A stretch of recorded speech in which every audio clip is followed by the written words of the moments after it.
Iya. Oke, selamat pagi Pak Iskandar. Ya, selamat pagi Pak Dandi. Ya, apa kabarnya Pak? Baik Pak Dandi. Pak Dandi sendiri gimana kabarnya? Luar biasa baik sih Pak. Gitu kan.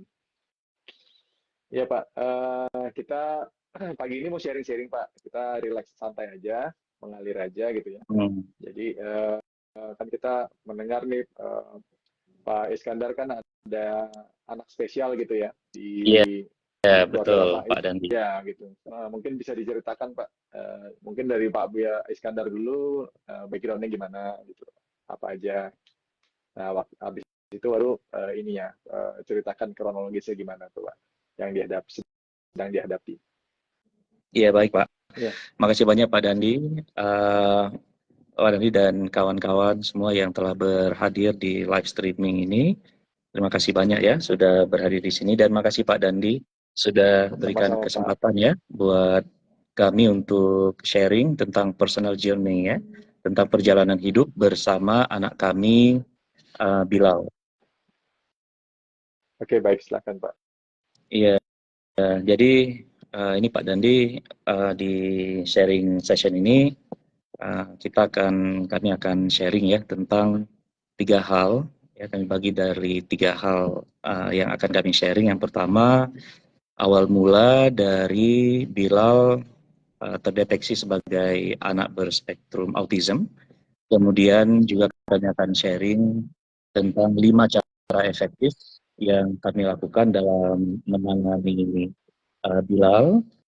Kemudian juga yang terakhir yaitu tentang harapan dan dukungan sampai kami itu bisa bertemu dengan komunitas yang sangat luar biasa yaitu komunitas EFC ini ya.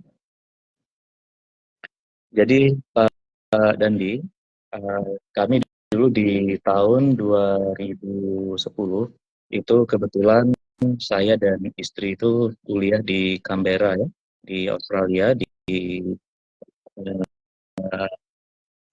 ya jadi Pak Dandi selama di Canberra itu kami sering bermain ke rumah teman kami. Nah, teman kami itu orang Aceh tapi istrinya itu orang Australia. Nah, jadi kawan kami itu dia punya anak juga yang seusia dengan Bilal, namanya Nabil. Nama pun udah mirip gitu ya, Pak Dandi ya. Jadi jadi kain lap, Boleh, kain boleh. dekat jadi kain lap. Oke. Jadi Ini Bilal Pak Dandi. Dia salah satu ya pemateri juga ya sini. kain lap. Oke, ya, betul. Boleh, maaf ya.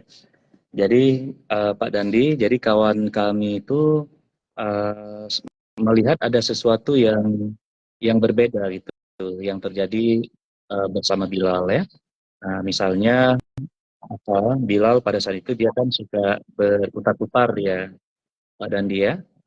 Suka putar-putar, kemudian dia lari ke sana kemari, ya, hiperaktif lah.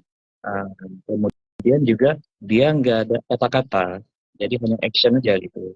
Lari ke sana kemari, putar-putar, nggak ada kata, kemudian ketawa, dipanggil nggak melihat, ya. Jadi kemudian kawan kami ini dia curiga, gitu. Ada apa ini dengan Bilal? Kayaknya kok nggak sama dengan anaknya ya, Pak Dandi ya. Nah, kemudian kawan kami itu, istri pada kawan kami itu bilang, kalian pergi aja ke general practitioner di sana, dekat dengan tempat kami tinggal juga di Pelkonen pada saat itu, nama daerahnya. Nah, kemudian kami pergilah ke GP. GP berarti kalau kita di sini berarti seperti dokter umum lah gitu. Nah, kami pergi ke sana, setelah itu dokter umum langsung dia wawancara kami, ya periksa Bilal, kemudian langsung diberikan rujukan ke early intervention terapi namanya.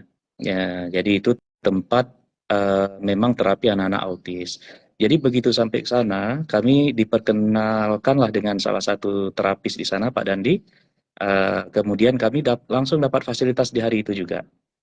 Nah, kemudian setelah bicara di awal, kemudian kami diberikan jadwal untuk datang kembali ke terapis itu, dan kami selalu datang. Jadi fasilitas itu kami dapatkan itu selama 2 bulan, Pak Dandi. Kira-kira kami menggunakan itu sebelum kami pindah ke daerah lain, ke kampus lain. Karena istri saya juga kuliah S3 pada saat itu, kampus kami beda, jadi kami pindah. Nah, jadi ini cerita di sini dulu, Pak Dandi. Jadi selama 2 bulan itu, kami mendapatkan pelayanan terapi yang sangat luar biasa. Jadi di Australia itu, Canberra itu fasilitas untuk autism itu luar biasa. Dan di sana ada sekolah itu dari TK sampai SMA. Nah, jadi luar biasa memang pemerintah federal itu mengalokasikan dana riset untuk autism. Nah, jadi setelah dapat terapi, kemudian juga ada 2 kali itu terapis itu datang ke rumah untuk mengobservasi Bila langsung di rumah gitu. Dari pagi ada 2 jam lah mereka ada 2 kali datang gitu. Nah, setelah itu kami juga dapat fasilitas namanya Australian Hearing di Canberra itu, dan kami juga beruntung ya, nggak lama harus antri, kami dapat fasilitas itu, dan di sana dites telinganya. Rupanya anak-anak di Australia itu begitu lahir yang dites adalah telinganya dulu.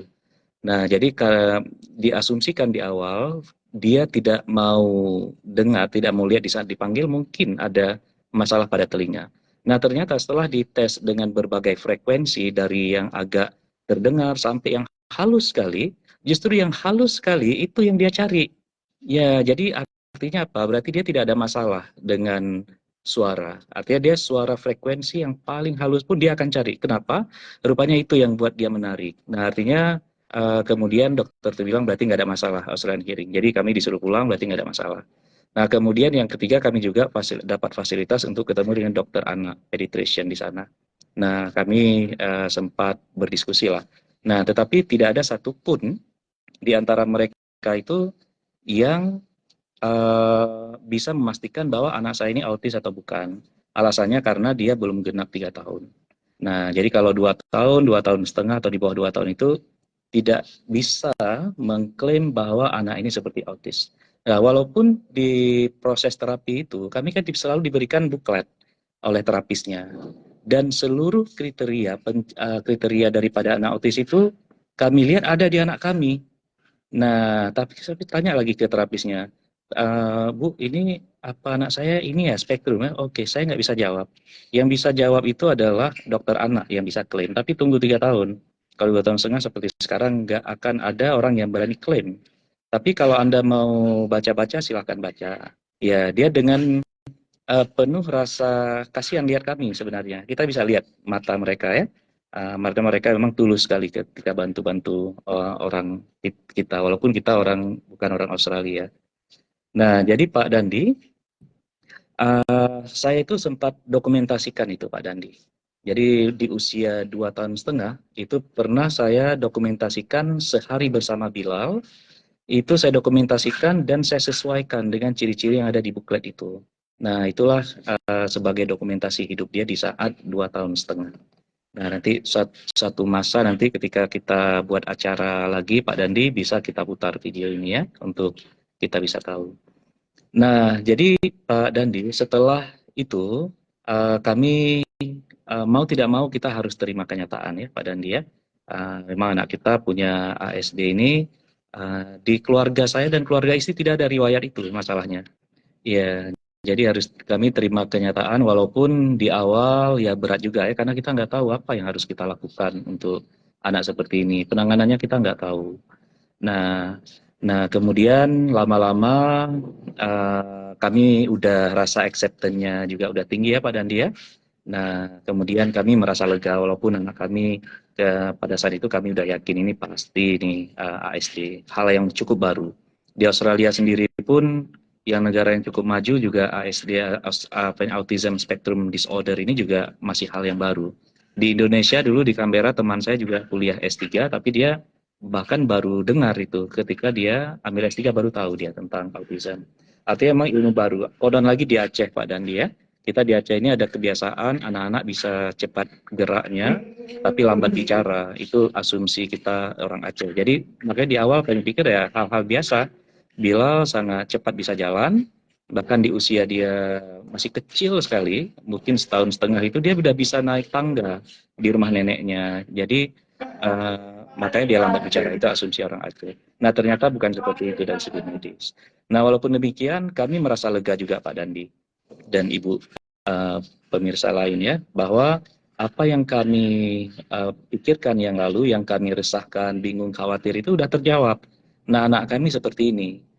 Jadi kita tinggal berpikir bagaimana yang harus kita lakukan supaya anak kita itu bisa mandiri.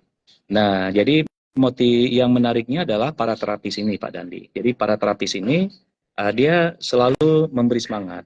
Ya, dia selalu bilang bahwa ini bukan hal akhir dari para perjalanan hidup gitu, tapi bahkan ini merupakan sebuah awal dari para perjalanan baru dengan hal yang berbeda. Ya, artinya Bilal ini kan rutinitas dia itu nggak seperti anak-anak normal lainnya. Nah, jadi karena itulah kemudian karena rasa acceptance tadi, rasa penerimaan terhadap Bilal ini kami semakin hari semakin membaik terus-terus. Nah, sehingga ya kami juga ingin belajar dari dia sendiri gitu. Nah, apa yang kami bisa dapatkan dari Bilal yaitu bagaimana kita bisa memahami orang gitu, memahami anak ya dengan rasa tulus, cinta, sayang, sabar gitu ya. Jadi sabar memang itu kunci utama dan juga kita harus menerima gitu. Jadi janganlah dengan anak kita seperti ini kita kurung di rumah, makin stres dia.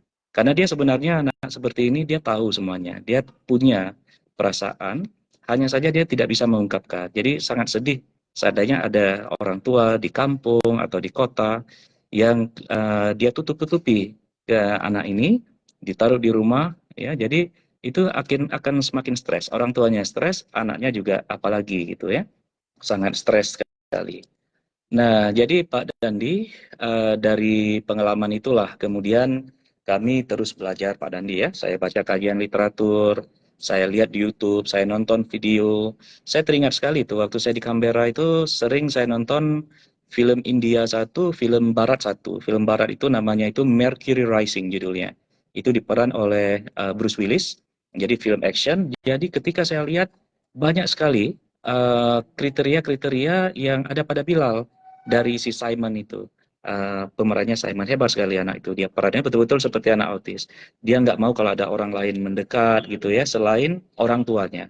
Jadi itu sangat menarik Pak Dandi. Kemudian ada film India satu lagi yang di produksinya Salman Khan itu juga sangat bagus. Jadi Pak Dandi dari kedua video itu dan juga dari bacaan yang saya baca dari terapis dan lain sebagainya, sehingga saya saya menerapkan 5 langkah efektif. Nah, yang pertama itu adalah kita memberikan terapi perilaku kognitif atau cognitive behavioral therapy itu. Nah, jadi tujuannya adalah supaya anak kita itu bisa tumbuh kembang gitu ya. Dia bisa punya kemampuan untuk beradaptasi dengan situasi-situasi sosial. Nah, kita tahu kan anak ini dia nggak suka suara blender apalagi ya. Nah, tapi belakangan ini Pak Dandi, anak saya kayaknya dia punya strategi sendiri.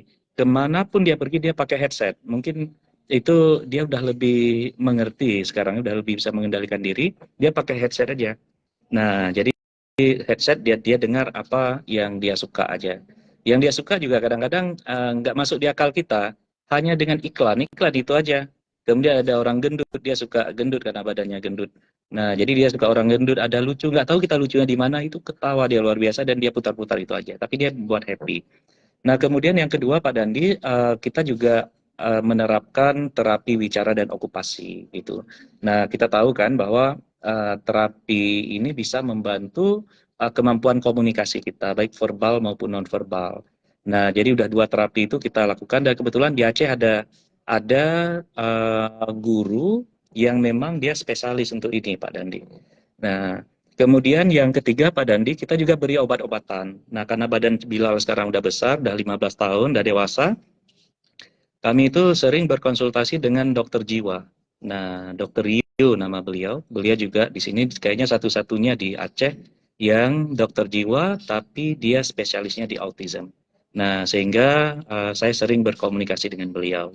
Nah, jadi saya minum obat Abilify itu, Pak Dandi, dan kawan-kawan semua Abilify sirup. Nah, sekarang udah ke tablet. Nah, dengan komposisi yang sudah ditetapkan oleh dokter jiwa tadi. Nah, kemudian baru-baru ini Pak Dandi, mulai bulan yang lalu, saya juga menerapkan sistem ruqyah. Ruqyah ini itu untuk ini membantu dia dari segi spiritual. Nah, saya kira masing-masing kita pasti ada ini ya, kalau orang Islam dia ruqyah ini yang dia bacakan adalah ayat-ayat suci Al-Quran. Itu untuk menenteramkan tujuannya. Nah, jadi ruqyah ini itu bisa menjadi komplementari dengan obat-obatan dan terapi-terapi tadi. Jadi karena ini kan visual ya, mungkin ada gangguan-gangguan visual yang dia nggak nyaman, yang membuat dia tantrum bahkan meltdown. Nah, kemudian yang terakhir adalah kami ini karena kami tinggal dengan orang tua juga sebelah-sebelahan rumah.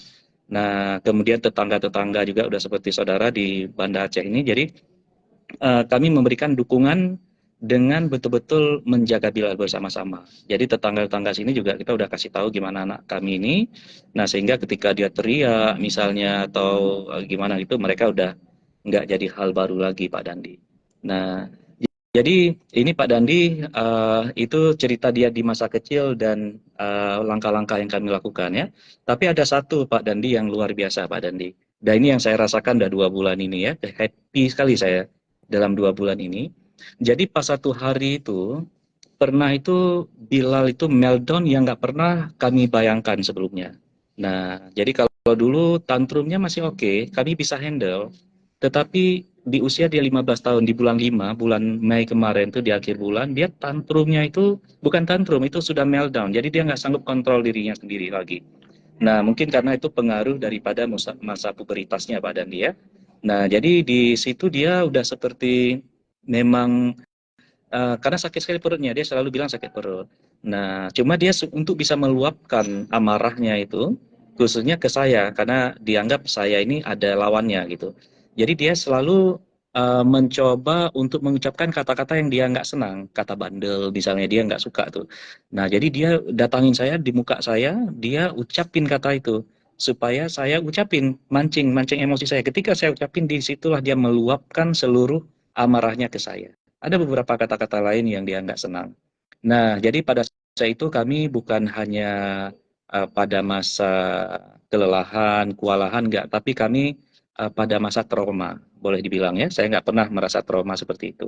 Nah, trauma itu bukan apa, karena kita rasa sayang yang cukup tinggi, kemudian kita dalam waktu detik per detik itu kita nggak tahu apa kejadian. Yang jelas dia tantrum. Tapi seberat apa? Nah, jadi bisa dibayangkan Pak Dandi, jangankan berminggu-minggu Pak Dandi, mungkin sehari aja itu kita udah stres berat kali memang.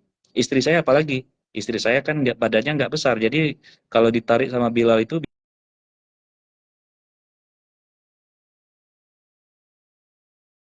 menjaga jarak aja, karena kami tahu apa yang bakal dia lakukan. Nah, jadi Pak Dandi, kembali ketika dia tantrum di awal itu. Jadi ketika tantrum di awal, saya kan mau kirim ke dokter jiwanya. Nah, saya ambil HP, saya kasih ke istri saya pun bingung, kenapa ini lagi Bilal tantrum, kenapa dikasih HP?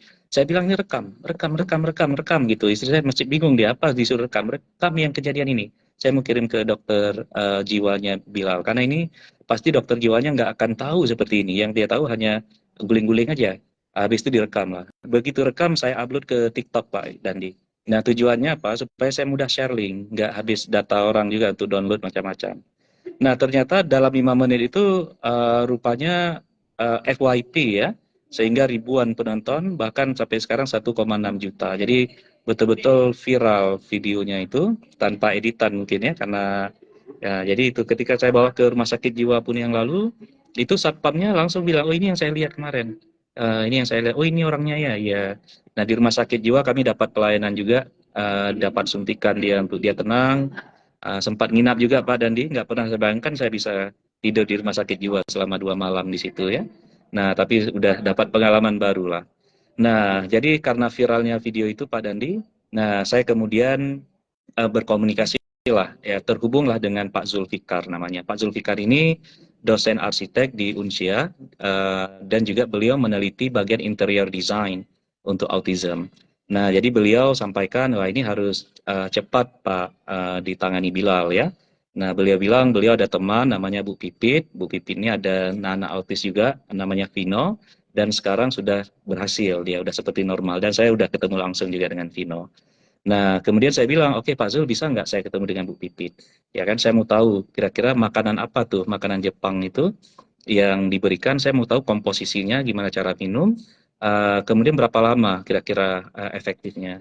Dan dibawalah ketemulah Bu Pipit dan Pak Is, suaminya, dan Vino, dan Pak Zulfika. Jadi setelah kita bicara nggak lama itu, sekitar setengah jam lah mungkin ya, sambil saya lihat Vino gitu ya, kok bisa ya obat seperti ini. Saya kan boleh dibilang saya orang paling skeptis, Pak Dandi ya. Saya sulit sekali bisa menerima apa ini, apalagi obat-obatan nih, makanan-obatan agak sedikit sulit saya bisa percaya. Tapi nggak tahu ya, ketika lihat Vino, kenapa nggak saya coba gitu. Nah, belum habis Bu Pipit bicara pun, saya yakin karena ini herbal ya. Saya bilang, oke Bu Pipit, mana nomor rekeningnya? Saya selesaikan terus sekarang. Rupanya langsung dibawa barangnya ada rupanya. Nah, saya kasih terus malam itu. Nah, kemudian yang paling menariknya adalah efeknya itu. Efeknya itu rupanya memang langsung dia terasa rupanya, Bu Pipit. Ini Pak Dandi. Ya, jadi sampai sekarang ada tantrum kecil ya, tapi dia sanggup kontrol dirinya. Nah, tapi secara mayoritas kami udah seperti say goodbye to meltdown dan tantrum. Nah, jadi inilah kira-kira Pak Dandi ya, pengalaman-pengalaman kami ya di saat Bilal kecil sampai sekarang. Ya mudah-mudahan dengan bertemu dengan kawan-kawan di AFC khususnya orang-orang yang memiliki anak autis gitu ya, bisa saling menguatkan. Karena banyak sekali Pak Dandi di luar sana, jangankan saya bicara lingkup Aceh aja dulu Pak Dandi ya, yang orang tuanya juga seperti saya, dosen, ada juga dokter ya. Kadang-kadang ada juga yang mahasiswa saya juga ada yang punya anak autis, tapi dia tidak pernah mau katakan bahwa anaknya berspektrum ini. Nah, kita mau buka wawasan bahwa nggak perlu khawatir, karena ini bukan penyakit. Ini bukan penyakit dan bukan keturunan juga. Belum ada satu ahli pun, dokter anak sekalipun di dunia ini itu yang bisa mengklaim dari mana terjadinya autism. Sementara tren terkini adalah setiap tahun itu tren anak ini dia akan berkembang terus. Nah, jadi mereka juga ingin hidup seperti kita. Jadi kita berikanlah peluang bagi mereka bisa hidup layaknya seperti kita. Pak Dandi, demikian dulu Pak Dandi kira-kira ya untuk sharing ya. Mudah-mudahan nanti uh, ya bisa kita sharing ya. Mungkin Pak Dandi juga bisa jelaskan sedikit ya gimana apa sih kandungan daripada misalnya hikari, usu, kusi dan subarasi Ya, misalnya ya, sehingga ini sangat efektif gitu untuk anak-anak yang berkebutuhan khusus, khususnya anak autism. Demikian Pak Dandi. oke, ya. Luar biasa sekali Pak. Saya dengarnya juga ini ya terkesima gitu ya. Maksudnya perjuangannya saya nggak bisa bayangkan gitu selama ini untuk menghadapi anak berkebutuhan khusus seperti ini gitu ya. Mungkin tingkat stresnya sangat tinggi sekali gitu karena kan apa orang yang kita biasanya menghadapi anak-anak yang bisa kita ajak komunikasi dengan normal gitu ya. Kok tiba-tiba kita punya anak sendiri yang nggak ngerespon kita seperti itu loh Pak. Nah mungkin yang tadi pengalaman tadi yang Pak Iskandar alami itu mungkin dari yang makanan sehat yang diberikan itu memang ini ajaib sekali gitu ya, mujizat sekali kita bisa ketemu makanan sehat seperti ini. Memang ya cara kerjanya itu tidak seperti suplemen atau herbal yang ada di pasaran gitu ya, nggak ada seperti vitamin atau obat gitu karena dia fungsinya ini bahan-bahannya kan makanan semua Pak ya. Maka ada dari rumput laut dari Jepang, dari selaput pembungkus telur salmonnya dari Jepang gitu ya, seperti itu ya. Nah, tapi mereka uniknya ini mereka punya satu target fokus gitu ya kepada hanya memberikan makanan sehat ini hanya memberikan fokusnya memberikan nutrisi kepada dua sel inti yang ada dalam tubuh kita seperti itu. Nah, ketika dua sel dalam tubuh kita ini sudah teraktivasi dengan baik dengan nutrisi ini gitu ya, maka kedua sel inilah yang akan mencari semua ketidaknormalan dalam tubuh kita di sel-sel organ otak, saraf gitu ya, di darah, di tulang, di jantung, terus kemudian di segala macam organ tubuh kita gitu ya, ke mata, ke jantung, semuanya gitu ya. Ada bahkan ada satu anak juga di Semelu. Di Semelu itu dia dari lahir itu jantungnya tidak normal, Pak. Jadi kakinya itu dia putih sekali kayak susu gitu ya. Kemudian nggak bisa jalan gitu. Sudah umur 2 tahun gitu ya. Nah, ketika diberikan nutrisi ini, maka ketika sel induknya itu aktif, dia akan langsung mencari ketidaknormalan di jantungnya, ya, kok langsung diperbaiki gitu, sehingga sekarang bisa beraktivitas lebih normal dia seperti itu, Pak. Nah ini juga sama, jadi mereka ini uniknya, ini kan perusahaannya perusahaan farmasi ya Pak ya, jadi mereka sudah uji klinis secara medis selama puluhan tahun. Nah, itu mereka sudah berhasil uji klinisnya itu 100%. Tidak ada efek samping negatif sama sekali dan bereaksi untuk semua orang gitu, Pak. Seperti itu. Uji klinis sebentar, Pak. Agak bouncing suaranya, Pak. Mungkin bisa di tidak ada efek samping negatif sama sekali dan bereaksi untuk semua orang gitu, Pak. Seperti itu. Uji klinis agak bouncing suaranya, Pak. Mungkin bisa di Kak, bisa di mute mungkin suara yang di itu satu lagi di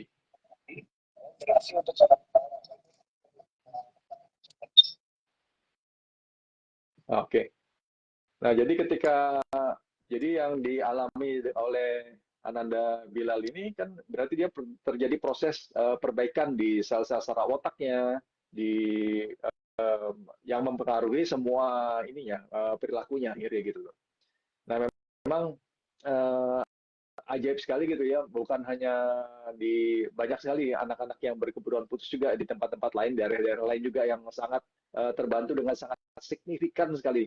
Memang kita tidak bisa lepas dari lingkungan ya, dari pendidikan dari keluarga gitu. Memang itu yang paling faktor yang paling berpengaruh lah gitu ya, untuk membantu perkembangannya selanjutnya seperti itu Pak kira-kira.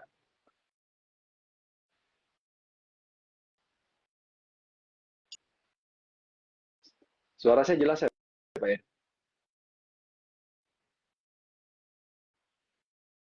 Mungkin memang agak delay sedikit pasti.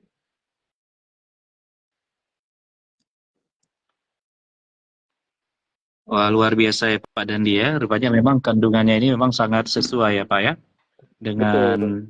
apa yang sangat dibutuhkan oleh apa ini sel-sel ataupun tubuh daripada anak berkebutuhan khusus ini ya Pak ya. Ya. Ya, saya memang rasakan Pak Dandi ya, apa ini ketika ketika saya berikan usukusi dan subarasi ini, jadi kelihatan masalah yang ada di lambung Bilal ini, dia udah nggak pernah bilang sakit perut lagi. Oh, Nah, oke. kelihatannya tantrum dan meltdown yang terjadi 2 bulan yang lalu itu murni itu adalah sakit yang ada di perutnya itu. Oke. Ya, dalam kandungan usus juga banyak sekali kandungan utamanya juga ada probiotiknya, Pak. Ada bakteri baiknya. Ada 3 jenis, ada Bifidobacterium longum, lactic acid bacteria, sama Lactococcus lactis. Memang Iya. ketiga kandungan ini Ya, dia apalagi paling, sekarang udah ada Hikari ya, Pak Dandi ya. ya Saya lihat betul, kalau Hikari itu lebih spesialis lagi ya, lebih spesial untuk anak autis ya. betul, betul. Nah, yang probiotik ini dia akan mengatasi masalah-masalah di area pencernaan. Nah, kemudian yang untuk tadi betul sekali Pak Iskandar, yang Hikari ini juga ada tambahan lagi, memang dia penyempurnanya ya, penyempurnanya dari kedua bahan nutrisi yang sudah dikonsumsi Biala tadi gitu ya. Jadi ini memang spesifik bahannya, terutama dari tumbuh-tumbuhan gitu ya, kemudian dari buah-buahan gitu ya. Memang mereka komposisikan itu demikian sangat tepat sekali gitu ya, sehingga dia bisa mampu membantu lagi proses perbaikan untuk anak berkebutuhan khusus gitu ya, seperti itu ya. Bahkan ini juga bisa diberikan kepada pasien-pasien stroke, pasien-pasien yang bermasalah dengan saraf ya, seperti Parkinson, seperti Alzheimer, demensia, pikun, itu bisa diberikan tambahan dengan Hikari ini gitu, karena dia akan menjadi lebih ngebus lagi ya, lebih mendorong perbaikan lagi ke saraf, sel-sel saraf dalam tubuh kita seperti itu Pak. Nah ini juga mungkin memang memang yang kita di sini juga nggak murah gitu ya harganya. Memang ada harga yang harus kita bayar gitu ya untuk kualitas produk seperti ini. Makanya mungkin ketika saya sendiri juga mantan pasien jantung, sumbatan jantung 100% Pak Iskandar gitu. Jadi ketika saya terbantu di sini, saya juga mulai share-share juga ke orang-orang gitu ya, ke teman-teman, ke keluarga gitu ya, supaya bisa mendapatkan ini juga ya, teman-teman kita bisa mendapatkan pertolongan juga dari produk ini, dari terapi ini seperti itu Pak.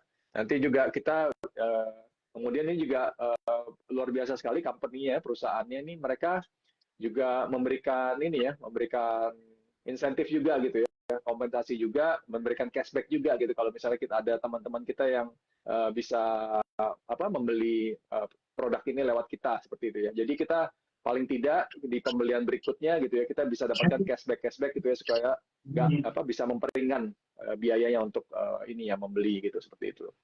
Bahkan ada beberapa yang jadi bisa konsumsi gratis gitu Pak. Ini kan sangat membantu sekali gitu ya, menolong sekali gitu orang untuk supaya tidak terlalu banyak sekali mengeluarkan dana gitu seperti itu, mengalokasikan dana untuk membeli produk ini gitu ya. Bahkan kalau saya sendiri sudah sekitar 6 tahunan gitu ya konsumsi, nggak pernah bayar Pak, gratis gitu loh Pak, karena banyak sekali yang teman-teman kita yang tertolong gitu ya.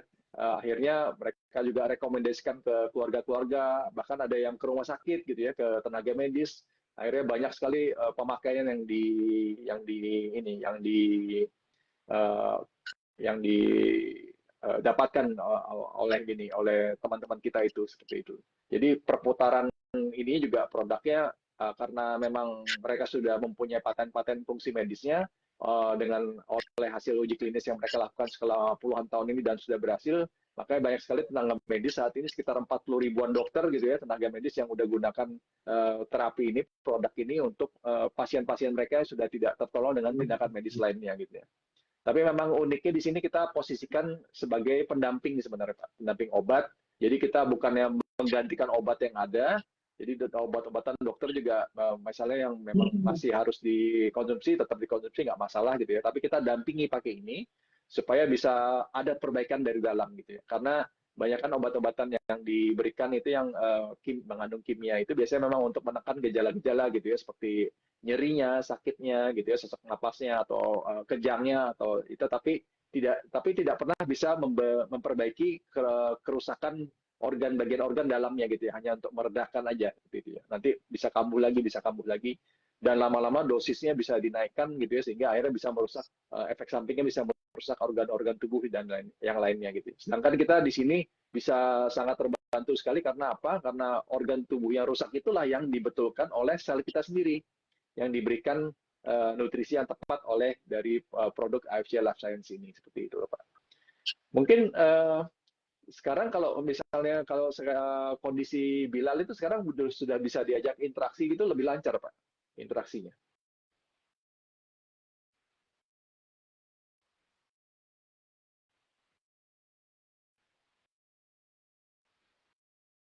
Wah, luar biasa ya Pak ya.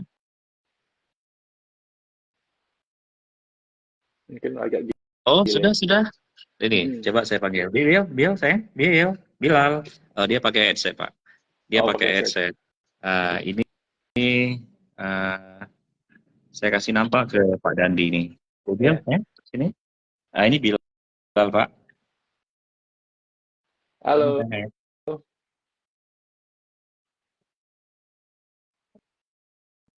Halo, Bilal. Ya, ini ada. Oh, ya. Lagi dengar musik ya? Lagi dengar musik. Lagi dengar musik. Iya. Iya. Okay. Jadi sementara ini ya udah sangat bisa, saya bahkan sekarang udah bisa ngopi seperti biasa juga Pak Dandi. Nah, di sini kan kebiasaan orang Aceh suka ngopi ya. Yeah. Jadi udah bisa bawa ke kampus juga gitu ya. Temanin saya di kuliah. Karena ketika dia libur kuliah saya harus bawa dia ke kampus karena istri saya juga mengajar juga. Oh gitu. Nah, jadi boleh dibilang sekarang untuk yang kami khawatirkan 2 bulan yang lalu itu sekarang sudah tidak ada masalah lagi Pak Dandi. Jadi ini saya pikir ini juga bisa sebagai bukti ya bahwa memang makanan Jepang tadi yang direkomendasikan oleh Pak Zulfikar dan juga Bu Pipit. Nah, ini memang cocok ketika Pak Dandi bilang ini makanan pendamping. Nah, kenapa? Karena memang saya tidak stop obat-obatan yang diberikan oleh dokter jiwa. Nah, karena apa? Saya lihat di sini komplementari antara satu obat dengan yang lain. Nah, walaupun obat dari dokter jiwa ini ada keinginan harapannya itu saya bisa stop. Kenapa? Karena obat ini dia efeknya itu minta makan, Pak Randi. Jadi ketika minta makan banyak, kalau kita nggak berikan, itu nggak fair. Jadi kalau bicara kita harus tahan dietnya, nah definisi diet itu mungkin harus kita perhatikan dulu. Apakah dia nggak boleh makan atau makannya gimana ya? Nah, jadi memang saya kalau bagian diet mungkin tidak seorganize orang tua lain yang hebat sekali. Saya tetap berikan tapi makanan normal seperti yang saya makan, tetapi jumlahnya saya kecilkan. Kemudian juga karena saya berikan obat Abilify itu yang efeknya itu minta makan banyak. Nah, jadi saya selang-seling makanannya.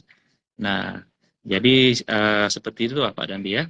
Tapi setelah saya berikan Utsukushi dan Subarashi ini, yang sekarang udah ada Hikari juga lagi, kelihatannya nafsu makannya itu tidak seperti sebelumnya. Sebelumnya memang seperti orang kemasukan kalau dia makan. Nah, jadi makan itu sampai banyak pun dia sanggup.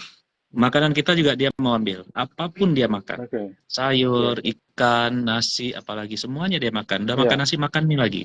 Kenapa? Karena badannya minta makan terus, Pak Dandi. Nah, tapi sekarang lebih terkontrol ya. Makannya juga bukan seperti orang yang mau kemasukan gitu ya. Makannya seperti kita normal. Bahkan dia sekarang sudah paham. Kalau makan banyak, dia mencoba untuk minta izin ke kita dengan bahasa tubuhnya. Salah satunya misalnya, ayah, ini untuk ayah. Kita bagi 2. Ini untuk ayah aja ya. Itu artinya apa? Ketika makanan itu diberikan ini untuk ayah aja, itu bukan itu tujuan. Fungsi komunikasi yang dia bangun dengan saya adalah ini untuk saya ya. Itulah kira-kira fungsi komunikasi yang dia bangun. Tapi hebat juga dia mencoba untuk bernegosiasi dengan saya. Karena saya udah paham, oke, nggak apa-apa, ini untuk Debil aja. Baru dia puas, dia makan. Memang itu yang dia tunggu. Ketika kita misalnya mau bercanda sama dia, oh boleh, sini, makasih ya. Dia itu lihat makanan yang kita makan tuh sampai ke mulut kita. Karena sebenarnya dia nggak rela untuk berikan makanan itu, tapi jatah dia itu sudah habis. Gitu. Ini jatah kita. Nah, jadi itu ya. Jadi karena apa dia bisa seperti normal kembali? Karena perutnya tadi tidak ada masalah. Mungkin karena perut tidak ada masalah, halusinasi dia juga tidak terganggu atau visual dia juga tidak terganggu ya, sehingga dia jadinya seperti anak normal. Nah, cuman untuk bicara ya jelas dia masih satu arah Pak Dandi, walaupun usianya udah 15 tahun, dia masih satu arah. Dia perintah kita atau kita perintah dia.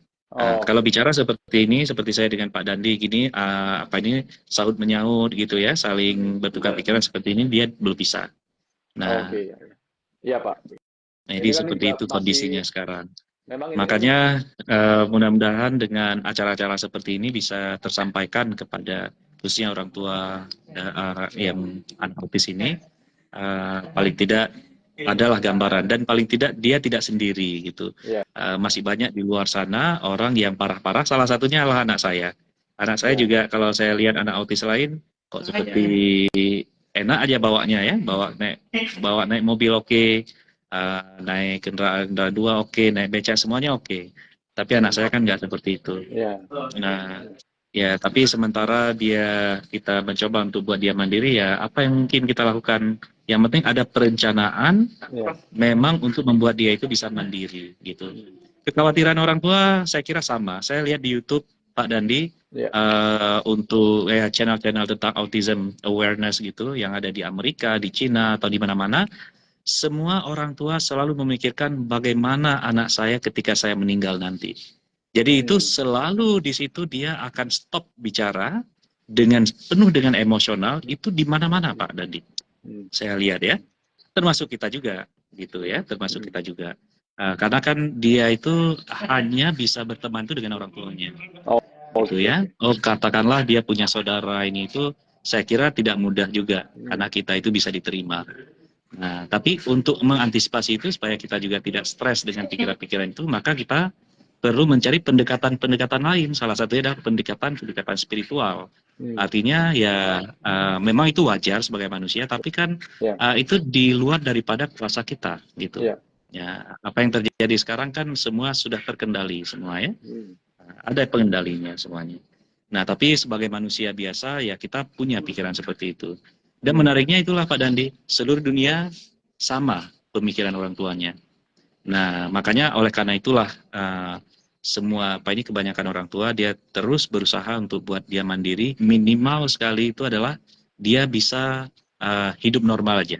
Mungkin dari ya, segi betul. akademik tidak begitu berharap, termasuk saya, kami sendiri pun untuk kompetensi akademik kami tidak berharap terlalu banyak dari Bilal, Hmm, tapi kami sedang mengeksplor apa keahliannya yang bisa ya, kita asah terus sehingga dia itu bisa hidup mandiri nanti di ya. usia dia udah besar lagi nanti ya, usia dewasa. Memang, Nah, memang gini Pak. makanya kembali lagi Pak Dandi, mudah-mudahan dengan makanan pendamping ini akan membuat Bilal semakin bagus, semakin Ya, normal gitu ya. ya, Dan saya udah lihat langsung anak Bu Pipit ya, ya, Vino. Saya lihat itu, saya ikuti juga di TikToknya, bahkan udah bisa main-mainan tinju-tinju itu ya Bu Pipit ya. ya. Saya udah lihat tuh di TikTok. Jadi udah memang boleh dibilang udah normal lah boleh dibilang. Ya, ya, Ya, kami juga berharap seperti itu terjadi ya. untuk Bila. Memang semuanya ini Pak, itu juga seperti yang pertama tadi ya, memang di bahan yang tadi yang Utsukushi ini memang dia banyak sekali bahan probiotiknya gitu ya untuk mengatasi masalah-masalah di area pencernaan gitu. Karena dalam informasi yang diberikan oleh dokter-dokter yang di AFC itu ternyata usus itu adalah otak kedua kita, Pak. Jadi usus itu adalah otak kedua kita. Nah, begitu usus ini bersih, dia akan sinkron dengan otak kita, Pak, seperti itu. Makanya ketika usus ini bersih, nah dia akan komunikasi dengan otak. Jadi otak itu akan memerintahkan tubuh kita untuk menerima asupan sesuai apa yang tubuh kita perlukan. Jadi nggak berlebihan seperti itu, Pak. Nah, jadi kalau ususnya Bilal sudah bersih gitu ya. Nah, ini dia penyerapan nutrisinya jadi maksimal dia semuanya gitu. Akhirnya semuanya nutrisi-nutrisi yang diperlukan oleh otak gitu ya, oleh saraf, oleh semua organ tubuhnya Bilal itu tercukupi gitu loh, seperti itu Pak. Sehingga akhirnya bisa sinkron semuanya seperti itu. Nah, kemudian setelah ini juga akan perbaikannya juga perlu step by step gitu ya, karena ini juga bawaan dari lahir, genetik gitu ya, sudah terakumulasi sejak dari lahir, makanya dia Oh, perbaikannya juga perlu waktu Pak, iya. seperti itu ya. Nah, nanti memang memang kita Oh, tidak gitu ya Pak tidak ya. memang kita tidak janjikan ini pasti sembuh gitu ya. Memang kita tidak boleh seperti itu karena itu kan kuasa Tuhan semuanya gitu ya. Kesembuhan sempurna adalah milik Tuhan gitu. Tapi memang dari proses uji klinis yang mereka ini lakukan sudah berhasil, itu nanti ketika terjadi perbaikan-perbaikan secara bertahap, itu bahkan empatinya nanti akan timbul juga dengan sendirinya Pak gitu. Seperti yang dialami oleh Vino anaknya Bu Pipit itu ya.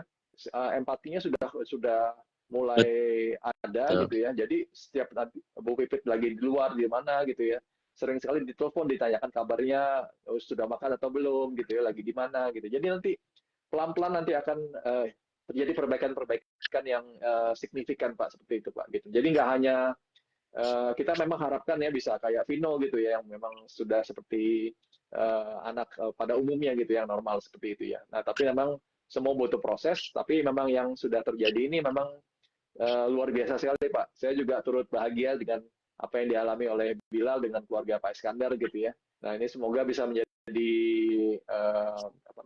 siaran live ini semoga bisa menjadi harapan baru gitu ya kepada anak-anak lain yang berkebutuhan khusus di seluruh Indonesia gitu ya. Seperti itu.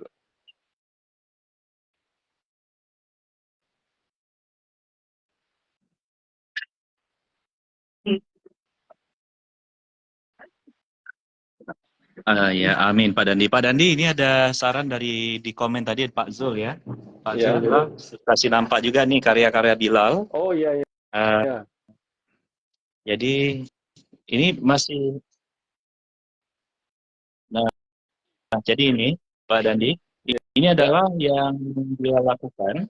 Yang Bilal lakukan ini udah lama. Jadi dinding rumah kami ini penuh dengan karya Bilal. Nah, jadi ya seperti ini.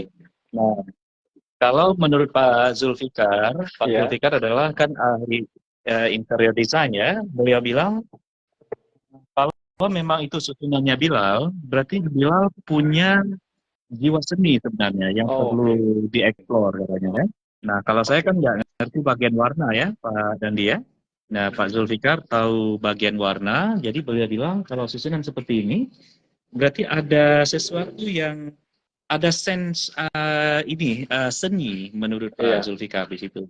Nah, makanya ini mungkin dalam waktu dekat saya akan diundang oleh Pak Zulfikar untuk masuk ke salah satu kelas anak arsitek untuk Bilal bisa observasi gitu, bagaimana cara melakukan penggambaran dan peletakan warna gitu. Oh, luar biasa. Luar biasa. Iya. Wah, ini luar biasa Pak Dandi ya. Mudah-mudahan apa ini ya diskusi kali ini juga Iya. bisa tersampaikan kepada orang tua yang memiliki anak autis juga, paling tidak untuk memberikan semangat kepada mereka bahwa Betul. mereka tidak sendiri. Betul. Ada kami di Aceh, ada Bilal di sini juga ya, yang juga Ya. dalam proses untuk kita upayakan supaya dia bisa mandiri. Artinya kalau Vino bisa, ya kan, Bilal bisa, berarti anak bapak ibu dan kawan-kawan kita Amin. juga pasti bisa Amin. juga ya. Amin. Amin Amin. ya Pak Dandi ya.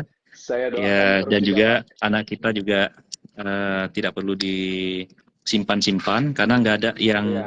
ternyata nggak ada juga orang yang menghina ya.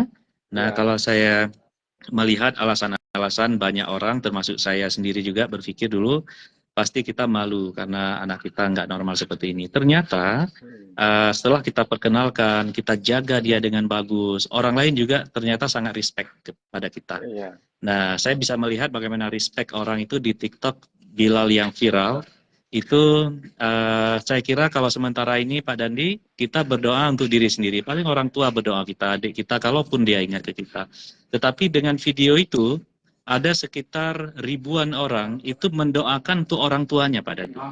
Dengan Oh, oke. orang dari dalam dan luar negeri, dari Aceh dan luar Aceh. Jadi luar biasa memang ya. Oh, Jadi ini kan satu hal juga yang apa ini yang bisa kita pandang secara positif dengan kehadiran anak kita. Kalau nggak ada ya. Bilal ya nggak ada orang bilang semoga orang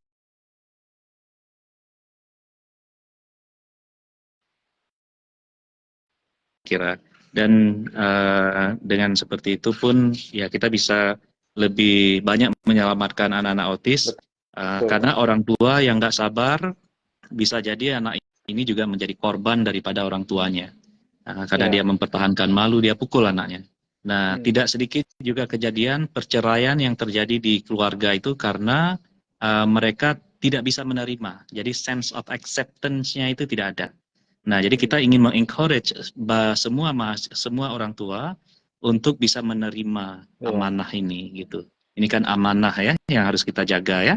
Ya, Ada betul. amanah orang diberikan rumah besar, harta yang banyak, dan ini juga amanah yang harus kita jaga sama juga Ya. dengan harta-harta lain. Nah, jadi Oke. tidak perlu untuk kita lihat dia secara beda, tetapi saya ingat yang terapis bilang itu ini bukan akhir daripada segala-galanya, tapi ini Ya. awal yang baru untuk Ya. perjalanan yang baru dengan perspektif yang berbeda. Hmm. Nah, saya suka terma-terma autism ini. Jadi terma autism kan sering bilang ya, mereka melihat dari koin, dari perspektif yang berbeda, segala sesuatunya. Nah, gitu. Ya. Ini juga mungkin ada ini juga apa ya, ada pepatah juga yang perlu memang diingat gitu bahwa kita ini nggak jangan menutupi apapun gitu ya dalam penyakit kita gitu atau nggak kekurangan-kekurangan dari keluarga kita seperti itu ya. Karena semua keterbukaan itu adalah awal dari pemulihan seperti itu Pak. Memang dan itu terjadi gitu ya. Kalau kita sakit sendiri, merasakan sakit, kita nggak ngomong gitu kan, orang nggak tahu kita lagi ada keluhan apa gitu yang harus dibantu gitu ya. Nah, ternyata ketika kita tidak Iya. menutupi, kita membuka semuanya ya. Jadi orang kan tahu gitu ya, oh Pak Iskandar nih Ini ada merah. masalah seperti ini gitu ya. Merah Kebetulan ada teman boleh. yang Betul. bisa membantu gitu. Ini Akhirnya merah. direkomend ke Bu Pipit seperti itu ya, seperti itu. Nah, memang ini selalu saya ingat dan selalu saya bagikan ke teman-teman saya gitu. Keterbukaan adalah awal dari pemulihan dan itu terjadi semua gitu. Dan kalau kita mau terbuka, Tuhan akan campur tangan juga dengan solusi-solusi juga ya yang diberikan, yang sudah disediakan semuanya, sebenarnya semuanya ada gitu ya. Tinggal kita buka hati, buka diri, itu pasti banyak harapan-harapan baru yang bisa kita dapatkan seperti itu Pak. Kira-kira begitu.